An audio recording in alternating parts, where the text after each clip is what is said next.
Hey Shoaib, how you doing?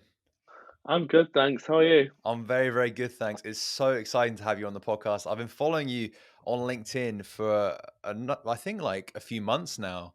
I saw a post that you did a while ago. And it's what really caught my attention because you were being really honest and open on LinkedIn, and you don't really get much of that on LinkedIn, and that's why I thought should really connect with you, find out a bit more about you, and then after like some months of following you, you post a lot about LinkedIn, personal branding, all that type of stuff, and I was kind of searching through the archives. I don't know many episodes that we've done that's focused just on personal branding. So I was like, I have to get this guy on because because it is a very valuable thing, personal branding. So yeah, welcome to the podcast. Thank you for having me. Yeah, personal branding's huge, so excited to just get into it and share with your listeners all the reasons they should be investing in a personal brand. Yeah, especially for young people, right? Like young people, the personal brand, because CV isn't as valuable, I would argue now. hmm So like personal branding is what's taking its place, I would say. Yeah, no, I completely agree. Like my career trajectory has, since graduating uni, has been led by my personal brand. I haven't like submitted CVs, and I actually don't think I'll ever submit a CV again. I don't think I'll need to because That's I've invested crazy. in a personal brand. That is crazy. I would love to, before we jump in, I would love hmm to talk about, I guess, your journey getting into this. Like, yeah, it's a fairly niche thing, I suppose. Like hmm advising on personal branding. So, like, how did you get into this in the first place? Yeah, it's an interesting one. So I did a placement year in between second and third year of uni. So I worked for a marketing and media agency in London, and that was like amazing. I thought marketing was kind of the thing I wanted to go into. Obviously, marketing and personal branding, there's some kind of similarities there and crossover. Um, but whilst I was at this agency, obviously COVID hit, and I was put on furlough for a while. And whilst I was on furlough, I was like, okay, what can I do to elevate my career? I graduate in a year and a half. I've got some marketing experience, but where's the place for me to be present and show up and take up space and amplify my voice and my skills and my experience? And naturally, I kind of went down the LinkedIn route, started posting on LinkedIn, just creating content on there. Didn't really know what I was doing, to be completely honest with you. I was just posting and just seeing what would happen. Like there was no rule book at the time. Nobody I knew was really on LinkedIn or like actively creating content on it. So I kind of just made my own rules and just gave it a bit of a shot, to be honest. And then I went back to uni for third year. And whilst I was at uni in third year, somebody reached out to me who runs a personal branding agency and basically just offered me a job there and then, part time, as their like first full time employee to help support them create content for clients. So Mm. that was like the first real insight I had into the actual personal branding world. So so how long did that whole process take of, I guess, consciously wanting to build your voice within hmm that space before actually being offered a job? It was probably 8 months. It was probably around 8 months. But like again, at the time, I didn't know it was a personal brand. I didn't even know that term, that personal brand, and I never consciously was building a personal brand. I was just posting on LinkedIn. Um, and then obviously I got that offer. I worked part time with this guy and helped him kind of build his business a little bit as well and his client pool. And then that converted into a full time job in August when I actually left university. So that was 2021. That was just last year, and worked at this agency for 3 or 4 months, and absolutely, fell in love with personal branding and saw the potential in it. I think the potential I saw in it was just massive. Mm. And then for just for a number of reasons, I thought actually like there's potential here for me to do something more. I felt I wasn't like fully using my potential in that role. And as I saw on LinkedIn, a lot of young people were just taking shots and taking risks. And I thought, okay, why not? I'm going to do the same. Like, Yeah. what have I got to lose? I'm 20, 22 at the time, and I don't have any responsibilities. I've saved some money from my placement year. Let's just give this a shot and see what happens. And so Mm. I officially quit. Well, I officially left that job December the 31st, and January the 1st of 2022, I was a freelancer, and then I've been doing it myself since then. That is absolutely incredible, Shwell. Wow, that's so cool.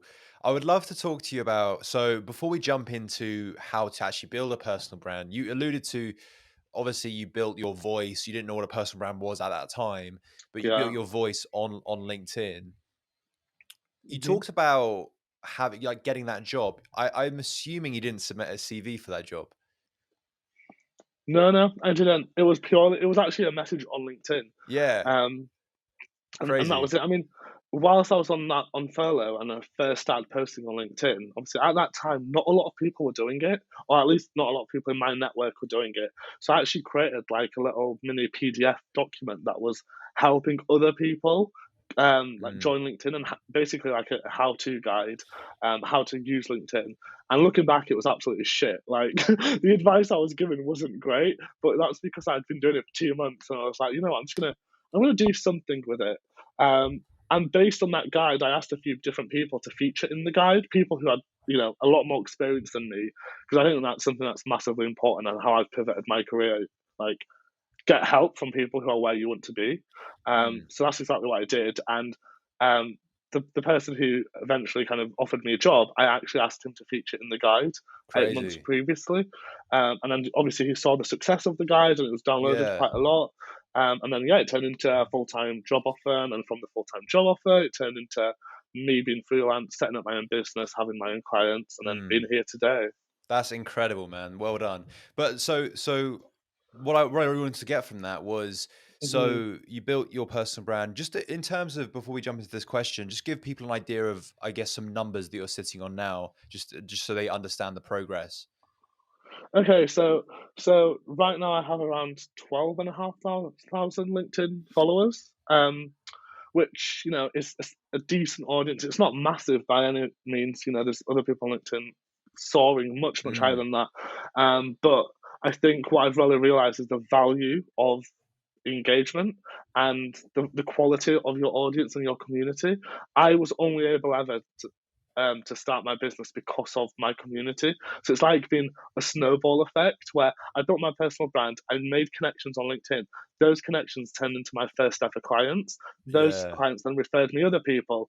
And then when I needed to, you know, when I started hiring people, I found those people through LinkedIn. And I've currently just hired an intern and a copywriter.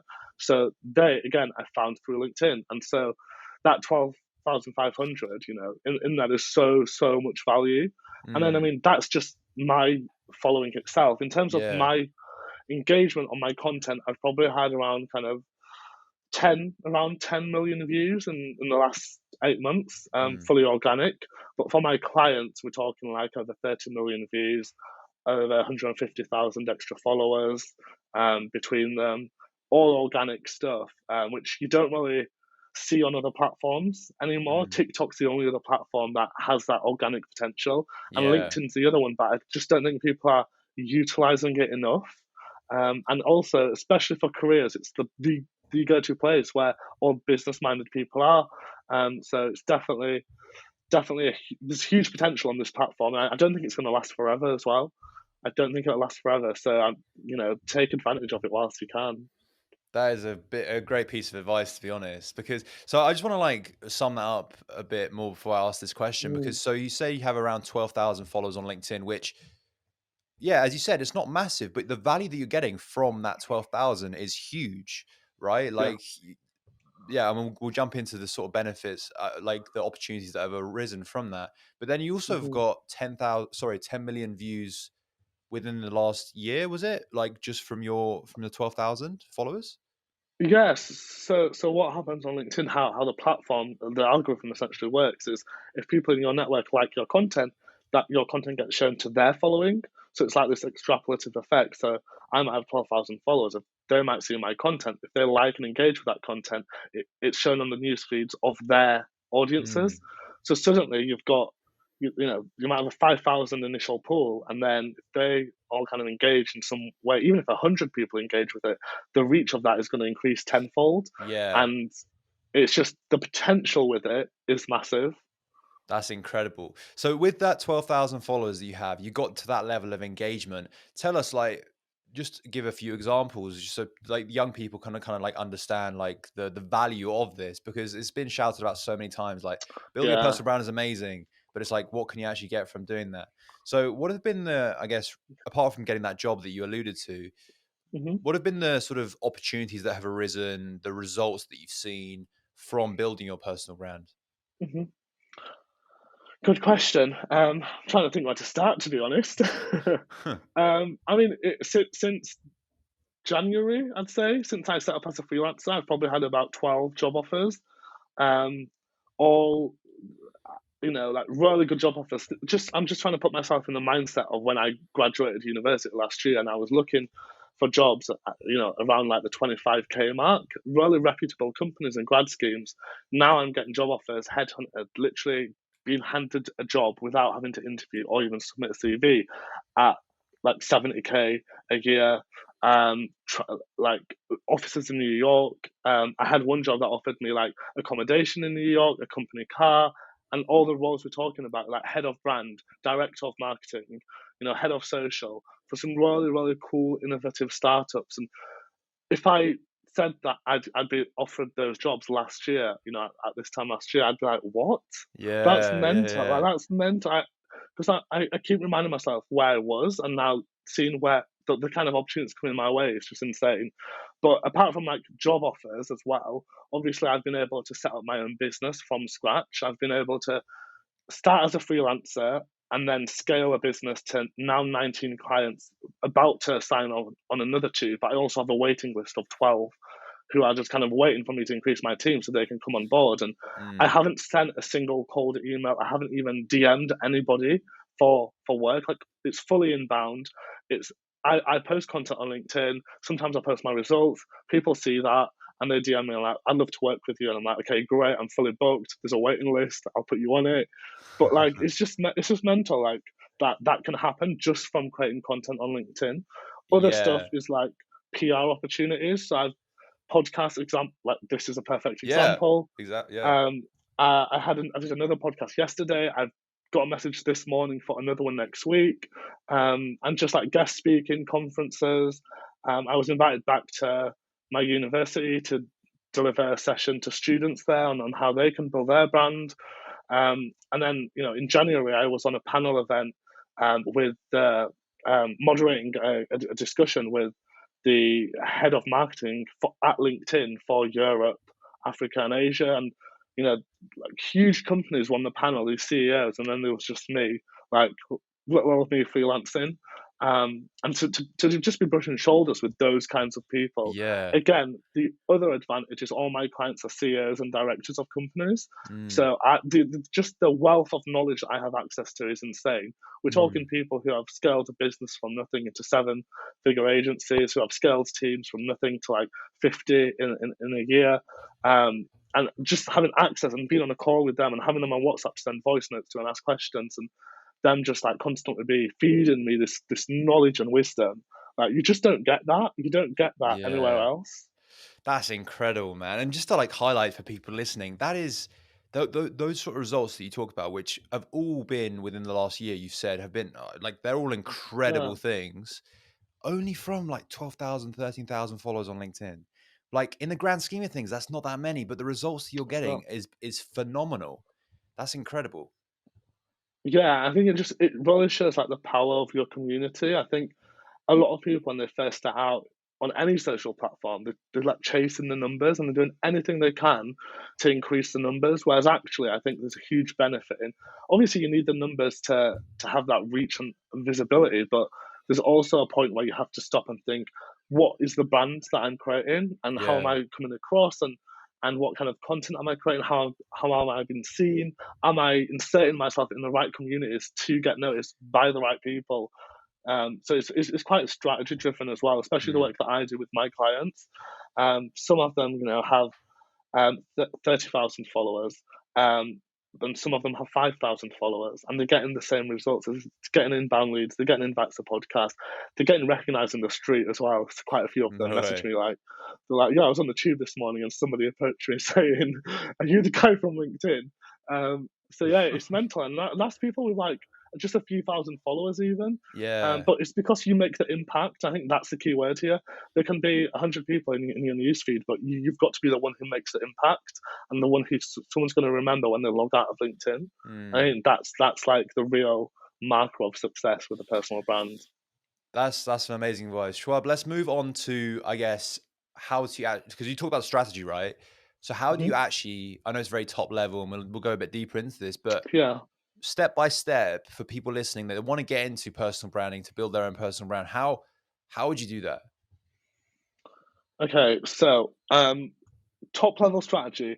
Um, I came up with a little bit of a model with another creator on the platform, actually, Ellie Middleton. I've got to give her a shout out because we came up with this together, and it's called the MAP model. MAP. The M stands for mission, the A stands for authenticity, and the P stands for pillars. And we created this model because we other people asking us this exact question, like where do I start? What do I do? So we try to simplify it in a very easy way where anybody could just use this model and insert themselves into it to build their personal brand. So the M obviously is mission. It's like, what do you want to achieve? What's your objective, like long term? For some of my clients, stuff like that is we want to increase leads. We want to generate revenue for the business. We want to expand our team. For other clients, it's we actually want to attract fresh talent. We want to show how great we are as employers and show off our business culture. For other people, like an intern, for example, it could be to get a graduate job or to increase their visibility to employers. There's so many kind of different reasons why somebody would build a personal brand. And I think the first step is really defining what you want to do, because then Mm. everything that you do after that has to kind of mirror and reflect that if you want to be successful in it. The A in MAP stands for authenticity, and that's kind of the values you want to be associated with. So for me personally, I want to be seen as someone who's like really honest, credible at what he does, but also like super supportive and not just using LinkedIn for my own good, but bringing other people along with me for the journey. And if I can, and wherever I can, give other people a leg up and pull up a seat at the table and allow somebody else to build their business, somebody who was in a position that I was in 6 months ago. So I want to be seen, in all those different ways. And then P in MAP stands for pillars. So that is, what are the 4 or 5 key themes or topics that you're going to create content around? Mm. And that's obviously like your practical day-to-day stuff, right? What are you going to talk about on LinkedIn? So for me, again, that's personal branding. And another one's employability. I have a lot of students and graduates who follow me, so I kind of tap into that a little bit. Another one is community building and marketing, because they're things I'm really passionate about. And then also another thing is diversity and inclusion. So I speak on those quite a lot on wherever I can. So you've got to pick kind of your pillars and the things that you're passionate about, things that you have something to say on, and stuff that you can create content around. And then, once you have your map kind of carved out, then it's a case of, okay, now I need to think how I'm going to create content and deliver it to my audience. Mm. That seems like a very good way of doing that. So on that last step, when you Yeah. say like how do you deliver it to my audience, that Hmm. seems like, so that's the execution part. Yeah. How do you do that? Completely. Because execution is completely different to strategy, right? Like that's the day to Yeah. day. That's in my opinion probably the most challenging bit. But like, so how Yeah. do you do that? Completely. So, obviously, I focus specifically in a LinkedIn context, just because Yeah, the of algorithm course. is built in a great way for that. But it's about creating content consistently. I say minimum you should be posting 3 times a week. If you want to build that momentum and also be memorable in somebody's newsfeed, you need to kind of be present and be visible and show up and take up space and also be unapologetic about doing so. Mm, Um, and then it's about actually saying things that are relevant to your community and the people you want to attract into that community. LinkedIn, there's a lot of kind of hot topics and trends that we see, right? Entrepreneurship, um, remote working, what it means to be professional, culture, agency growth, leadership, all these kind of like sexy themes that we see everybody talk about. I call them like universal themes, right? So when I'm creating content for myself or for my clients, we need to be talking about these universal themes. And so for a lot of my clients, culture, entrepreneurship, leadership, these are their content pillars. These are the things they comment upon. mm, So you take these kind of big themes that everybody can relate to, whether you're an intern or whether you're a CEO of a a seven-figure company, you can relate to culture or you can Yeah, relate to leadership, right? You're not excluding or alienating anybody. And then what you do, you insert yourself into that topic. So you got bring you. your own personal take in it. So you either tell a story where, you can talk about a great leader you once had and why they were so great, or I had one client who was speaking about, what it means to be professional and professional dress sense, and he spoke about how he wore shorts into the office one day, and like Mm, a few years ago, and he got sent home, and it was in the middle of a heat wave, and he was sat at his desk all day, but he got sent home because it was unprofessional. So he was kind of put a photo of him in his shorts and t-shirt now with uh, his own business that's going to hit seven figures. He's just scaled a team of about 15, and it's like, yeah, look at me now. Like I'm, like what is professional and who decides that, and why is it so rigid and restrictive? And so many people got behind that yeah, because it yeah. was a universal theme that everybody could relate to, but he'd injected his personal story into it. And that's how that, in my opinion, which is quite different to a lot of other agencies, but in my opinion, that's how you really make noise and build a brand and scale Mm. that brand as well. I want to ask you a like I guess a question that a lot of people might be thinking, because when that sort of example that you brought up, because the thing is Hmm. personal branding, it works both ways. Like it works in terms Yeah. of it could elevate yourself, and it could also be Hmm. a negative. Like you could be associated Yeah. with things that, like, it's the same with Yeah. any sort of marketing or like, yeah, PR or whatever. Like you could be, it could be negative as well. And whenever Uh-huh. like, so you talk about authenticity. Hmm. What if, say, your opinion on certain matters can be fairly dividing, like what you said about the like wearing shorts into the office, like issues like that, where some people have a certain view, some people have other views. What do you say to people that want to grow their personal brand, but they don't? They're kind of scared of losing opportunities in the Hmm. future because of voicing their opinion on certain issues. Good question. I think ultimately it's about the tribe you want to attract, right? So for me, I want to be the kind of go-to person in personal branding. So if I see example of bad personal branding and other freelancers, businesses, personal branding agencies showing bad practice, I will call it out, which could be quite disruptive. Other people, they have very strong thoughts on like leadership, and they have an opinion on what makes a good leader. And if they see something bad, they're going to call it out. And I think you've got to have a level of confidence when you go into this, but also be wary that your confidence grows as you build and put content out there, and as you learn what works and what doesn't work, your confidence grows. Um, but ultimately, you've just got to remember the opportunities out there. And Yeah, so, I mean, most of my clients have had all of them have had a comment on their content that disagrees with what they're saying or yeah, offers an alternative opinion, or sometimes it's just like blatantly rude, right? But for every one of those you have 100 people who are like, this is such an important message. I'm so glad you're sharing it, especially on LinkedIn, which mm, is like a professional platform. As mm. long as you're not too divisive, you've got to massage that a little bit because you still want to attract the right audiences. You Yeah. also want to stay authentic to who you are. That's a really good answer. So I guess it's more of a case of trying to feel your way into, I guess what would be the most popular thing to voice, and like Hmm. voice it to the majority rather than the minorities. Yeah, absolutely. But then also, like recently, in fact, it's my highest ever, well, most viral post that I've ever done for the client. And we sat down, we spoke about their story. I'm not gonna name them. I don't want to No, out no, them no. just now. But we did a post and it had in a week about 75,000 reactions, about 6 million reach of just one post, fully organic, and it was a really kind of strong take on what it means to be a good leader and Mm, how you maintain and protect good culture in a business. And some people were absolutely loving it. Like I think the post to date has had 1,200 shares and about mm. 5,000 comments, and it's been like 2 weeks. Um, Wow. and if you go through those comments, I would say there's a 50-50 split. Fifty Mm, percent of people are completely like disagree with the sentiment of the post, and 50% are like so passionately defending it and like this is exactly what I believe, right? And so you're gonna have complete division there. But I think looking back at it, and I was sat down with my client and we discussed this. Actually, that post was super, super important because it showed that my client's not sitting on the fence, right? As soon as you sit on the fence, you get lost in the news feeds because everybody else can say that thing on leadership, or everybody else can say, the same comment on entrepreneurship or agency growth. But as soon as you say something that you really believe in and say it strongly, people remember that.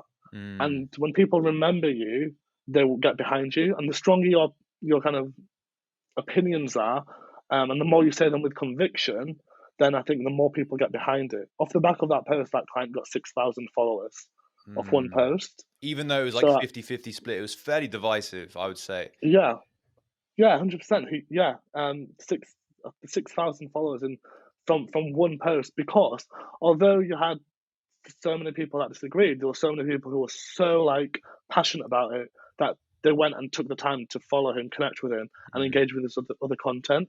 And anyone who has a brand has people who love them and some people who might disagree at some point. Like there's nobody who's 100% eternally loved by everybody. mm. That's just the world we live in. Everyone has an opinion now. Everyone can voice their opinion on social media, but I think it's about sticking to what you believe in and kind of what you stand for, and showing up and taking up space unapologetically. Mm. That's the way to do it. I think that's a wonderful way to end the podcast, actually, because you talked about a lot of the key way of growing your personal branding, and you talk about the values that you should bring when it comes to growing your personal brand. And the results that you've got with 12,000, 13,000 followers on LinkedIn have been astounding. And it's a real testament to both yourself and the strategy that you're putting out there, because the results can be seen fairly quickly if you follow this sort of formula. Because, LinkedIn has that organic reach that other platforms do Hmm. not. I mean, I've felt that as well, on a much smaller scale to you, but Yeah. yeah, the organic reach is crazy. Shoaib, thank you so much for coming on the podcast. It's been such an honor talking to you. How can people stay in touch with you and what you're doing? Yeah, for sure. So follow me on LinkedIn, Shoaib Ahmed, and yeah, I have a website, www.shoaibahmed.co.uk, that has some of my services on there. But ultimately, I'm kind of most active, most vocal on LinkedIn. Fantastic. I mean, yeah, that's no surprise there, to be honest. Thank you so much for coming on the podcast again, my friend. We'll chat very soon. Thank you so much for having me.